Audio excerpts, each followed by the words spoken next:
You see that shiny new car in your neighbor's driveway, right? What's the first thing you think? Success?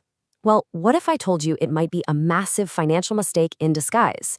Today, we're going to tear that idea apart and look at what that symbol of wealth is really costing people. All right, let's get into it.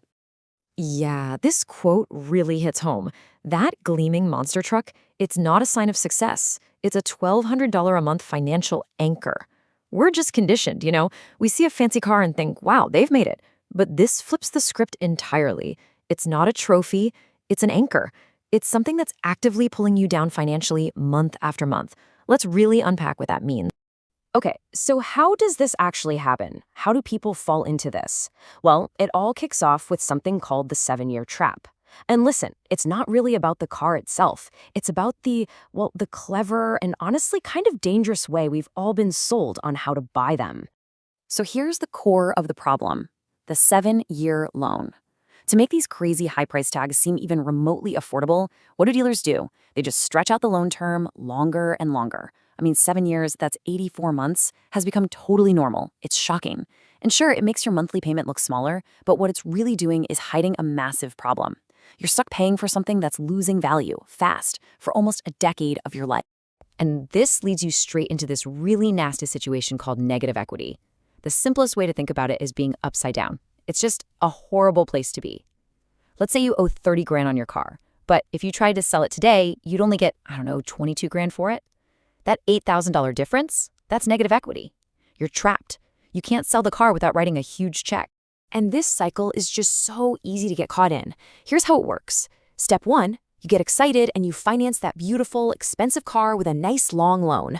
Step 2, the second you drive it off the lot, poof, its value tanks. It depreciates like crazy. Step 3, now for the first couple of years, your payments are almost all interest. You're barely making a dent in what you actually owe. And then, bam, step 4, you're officially upside down, owing way more than the car's actually worth. Okay, but it doesn't have to be this way, right? What if there's another path? Let's just reframe this whole thing. Forget about it as just buying a car for a second. Think of it as a simple choice between two completely different financial futures. So here it is, a classic fork in the road. On one side, path A, the normal route. You've got a $500 monthly payment for a new truck. It's an asset that, let's be honest, is losing value every single day you own it. Then there's path B. You take that exact same $500, but instead, you put it into a simple index fund every month. This is an asset that's designed to do the opposite, to compound and grow over time. All right, now for the really fun part. Let's fast forward and see what happens when you stick with one of these choices. We're about to see the incredible, mind-blowing power of what's called opportunity cost. That's just a fancy term for all the potential gains you miss out on when you pick one thing over another. And trust me, the numbers here are absolutely staggering. So the big question is, what's the difference after 30 years? Let's say you stick to your guns on one of these paths. For a typical career, about 3 decades, what is the real bottom line difference between that $500 a month truck payment and that $500 a month investment?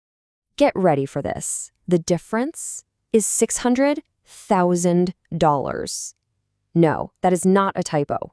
600 grand. How? It's just the magic of compound growth. And we're just assuming a pretty standard 8% average return, which is a common historical benchmark for the market. That number, that's the true hidden price tag of that car payment. And if you need to see it to believe it, look at this. It lays it all out. After 30 years, that string of cars you kept buying, their asset value is basically zero. They get old, they need repairs, you trade them in for pennies. But that investment, it's quietly grown into a life-changing pile of money. The difference could not be more dramatic. So this all brings us to the most important question, the one you need to ask yourself. It's time to completely recalculate how you think about the price of your ride. Look, the big takeaway here is this. Your car isn't just costing you that monthly payment. That's the small potatoes. It's costing you everything that money could have become. It's costing you your future. It's costing you financial freedom, maybe an early retirement, or just peace of mind. It's the ghost of the wealth you could have built. So I'll leave you with this one last thing to think about. Go look at the car you drive and ask yourself a really simple but really powerful question. Is this car driving you towards your goals, or is it actually driving you away from them? It's a question that could change everything. Thanks for tuning in.